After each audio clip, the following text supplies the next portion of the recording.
This week in Star Citizen, we go back to the asteroid field that we discovered a couple weeks ago and gather some fresh information about the asteroids there.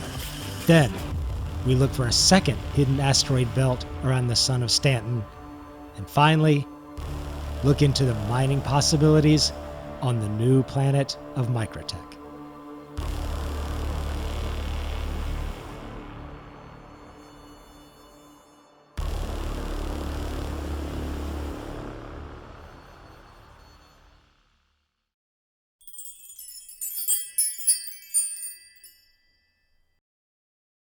So last time, in this asteroid belt discovery, I had given some specific coordinates on how to get there. I wanted to get something very tangible, something people could directly go to. But I've been able to successfully find this belt at multiple locations around the solar system. Now keep in mind, this is a belt. It goes entirely around the Stanton sun.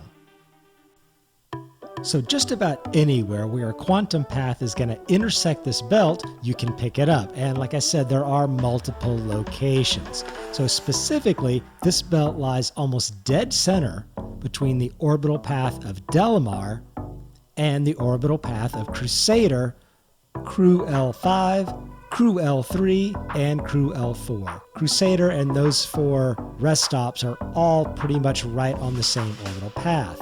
And it's between that path and Delamar you'll find this. So you could jump anywhere pretty much out to ArcCorp or Arc L1, Arc L2, some of the orbiting arc areas.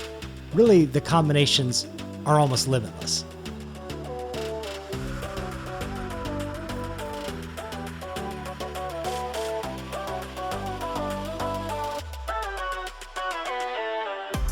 Another thing that I discovered when I was out here is I decided to mine some asteroids. That's what's out here, even though there could be some other things. Now I found it interesting. I've mined many asteroids in the past. I'll certify that right now. But on the ones around Yela, I had yet to find any of the FPS mineable chunks attached to them. Now I know they're supposed to be there, and they probably are there. I'm sure other people have even found them. But out of the few dozen that I'd come across, I had never found any. Out here in this asteroid belt, this new belt I'd found, which I believe is also on the Star Citizen star map designated as Aaron Halo, I was not only able to find a lot of mineable rocks, but many of them, in fact, most of them, had FPS minables attached to them. So at the first couple rocks that I came to, I went out and looked for the mineable on the rock. Now here is another little discovery I had. What I was looking for were FPS mineable chunks that looked like the chunks that I'd seen on the surface or in the caves of the moons and on Hurston and so on. But I couldn't find them here. I looked all around the rock. And I started thinking, well, I picked these up on my scanner in the prospector. Where are they? What I needed to do is look a lot closer to the rock to be able to see them. Not so much because they spawned in closer, but the actual shape and look of these little mineable clusters was quite a bit different. It turned out that they weren't angular shaped with sharp corners. The ones on the surface were somehow sort of pyramidal in some sort of shape. They had more flat size to them. These look more like little space eggs. What kind of eggs did you say these were? Owan. So now that I knew what to look for, I also realized that in most cases, they did seem to show up in the little crevices around the rock. And they would blend in so well with the other little bumps and craters around the rock, I really had to look pretty close to be able to find them. In any case, when mining these clusters, when the rock broke up, I had to be a little bit on my toes. On the surface of the planets, if you were mining one of these things and it was on a slope, you had to be a little bit careful, because sometimes those little mineral chunks would go sliding off down the hill, and you had to chase after them. In this case, when the rocks would break up, the little minerals would sometimes fly out into space, so you just have to be on your toes. You might need to chase those things down a little bit. The other thing I decided to look at when I was in this asteroid belt was the actual mineable rocks that you get with the prospector. Now I had wondered if I came across a particularly good cluster of these rocks and I wanted to mine them over a period of time, but life interfered, would I be able to log out and log back in and pick up where I left off? So I had found this rock, it was fairly average, and decided, okay, let me log out of the prospector, come back in, and see what happens. Sure enough, when I logged back in, the rock was here, but this was the interesting part. The actual content of the rock turned out to be different. It did not have the same minerals in it that it had before. It was different minerals and different composition. In fact, this one had FPS minables on it. So if you are out mining, yes, you're going to find the rocks back where you left them, but I found it interesting that different servers would have different compositions within each rock. Now I'd come across this a little bit on the surface, at least I thought I had. I thought maybe it was just my imagination. I was pretty sure there was a rock that I had seen before I had logged out, and when I had come back in, I went to go find the rock again. I thought it was the same rock, but it wasn't. And out here in space though, parked right next to it, I was able to prove this. So if you are out mining and you find a great rock, go ahead and grab it, because it could change when you get back. Some of these mechanics may change moving forwards, but that's the way it works right now. I investigated another thing. I've always been Very curious. about that glittery band all the way around the outside of the solar system. It looked like a massive asteroid field out there. One time I even tried to fly out to it just in SEM, and I'm going to tell you, 6 hours later, I gave up. It seemed like a good idea at the time. But with MicroTech in place, I decided this would be easy. I'd fly out to MicroTech, I'd kill the engine 2 or 3 times, and I'd find it. So I did that, and I tried it several times. I spent a few hours trying to go back and forth across this belt, and I just didn't find anything. There's no indication, Commander. Out around Mike L1, I did find some asteroids kind of loosely clustered around there, but they were just no different than the asteroids you find around other rest stops. If you ever wind up finding any out there, let me know about it, but I didn't have any luck.